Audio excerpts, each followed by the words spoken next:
Hello friends, good morning. இன்றைக்கி நம்ம வீட்டில் என்ன லஞ்சுன்னு பார்க்கலாமா? இன்றைக்கி வந்து மகாலய அமாவாசை, புரட்டாசி மாதம் அமாவாசை ரொம்ப சிறப்பானது. பச்சரிசி சாதம் தான் வடிச்சிருக்கேன். அதுக்கப்புறம் சாம்பார் வந்து கதம்ப சாம்பார், அதனால தான் வந்து கலர் வந்து உங்களுக்கு சேஞ்ச் ஆகிருக்கு. நம்ம நெல்லிக்காய் போட்டாலே இதில் வந்து கலர் சேஞ்ச் ஆகிடும். என்னென்ன காய்கறி போட்டிருக்கேன்னா அவரைக்காய், வெண்டைக்காய், பாகக்காய், கொத்தரங்காய், சுண்டைக்காய், நெல்லிக்காய், மாங்காய், இத்தனை காயும் போட்டிருக்கேன். ஆனால் வந்து வெங்காயம் பூண்டு சேர்க்காம தான் இன்றைக்கி சமைச்சிருக்கேன். தக்காளி மட்டும் போட்டிருக்கேன். நெல்லிக்காய் போட்டால் சாம்பாரோட கலர் வந்து கொஞ்சம் சேஞ்சாக தான் ஆகிடும். இதுதான் இன்னைக்கு நம்ம வீட்டில் சாம்பார். அதுக்கப்புறம் சைட் டிஷ் என்ன செஞ்சுருக்கேன்னா ஒரு வாழைக்காய் வறுவல், ஒரே ஒரு வாழைக்காய் தான் வறுத்தேன். அதுக்கப்புறம் அகத்திக்கீரை பொரியல். அகத்திக்கீரையும் ரொம்ப அமாவாசை கண்டிப்பாக செய்யணும், அதனால் அகத்திக்கீரை பொரியல் செஞ்சுருக்கேன். அப்புறம் பருப்பு நெய், பருப்பு கடைஞ்சோம்ல சாம்பாருக்கு, அதில் எடுத்து நெய் ஊற்றி வச்சுருக்கேன்.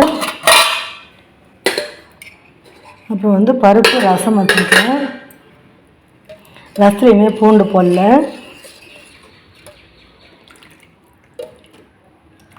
ரசம் வச்சுருக்கேன். அப்புறம் வந்து பாப்பாவுக்கு வந்து வாழைக்காய் பிடிக்காது, அகத்திக்காய் கொஞ்சம் சாப்பிடுவாங்க.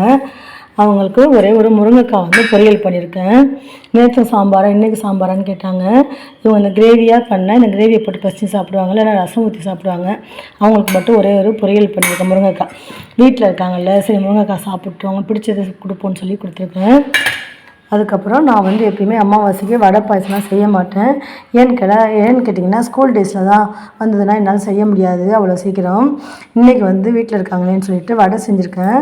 வடை வந்து இது மிளகு வடை தான் வச்சுருக்கேன். இலையில் வைக்கிறதுக்காக மிளகு வடை தான், ரொம்ப சாஃப்டாக தான் இருக்குது பாருங்கள்.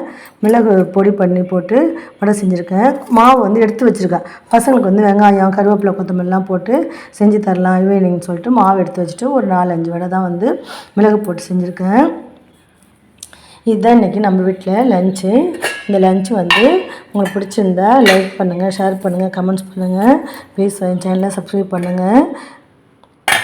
சாம்பார் இந்த மாதிரி கதம்ப சாம்பார் வந்து ஏகாதசியில் வைப்போம், அது எனக்கு ரொம்ப பிடிக்கும். அதில் இன்னும் நிறைய காய்கறிலாம் சேர்ப்போம். இதில் வந்து இத்தனை காய் சேர்த்துருக்கேன். இந்த மாதிரி கதம்ப சாம்பார் யாருக்கு பிடிக்கும்னு கமெண்ட்ஸில் சொல்லுங்கள். மற்றபடி எல்லா வேலையுமே முடிச்சாச்சு. பூஜை பண்ணுற வேலை தான். இன்றைக்கி வந்து நான் பூஜை பண்ண மாட்டேன். நான் ரெடி பண்ணி கொடுத்தா ஹஸ்பண்ட் தான் வந்து பூஜை பண்ணுவாங்க. எப்பயுமே அமாவாசையில் வந்து நம்ம பூஜை பண்ணக்கூடாது. அப்புறம் எல்லா பாத்திரத்துலையுமே விளக்கி கழுவியாச்சு. இது வடைக்கரைச்ச மிக்ஸி ஜார் மட்டும் இருக்குது, கொஞ்சம் ஊறணும், அது கழுவணும். இதுதான் இன்றைக்கி நம்ம வீட்டில் வேலை. இந்த அமாவாசை சமையல் உங்களுக்கு பிடிச்சிருந்தா லைக் பண்ணுங்கள், ஷேர் பண்ணுங்கள், கமெண்ட்ஸ் பண்ணுங்கள். தேங்க்யூ ஃப்ரெண்ட்ஸ், பாய்.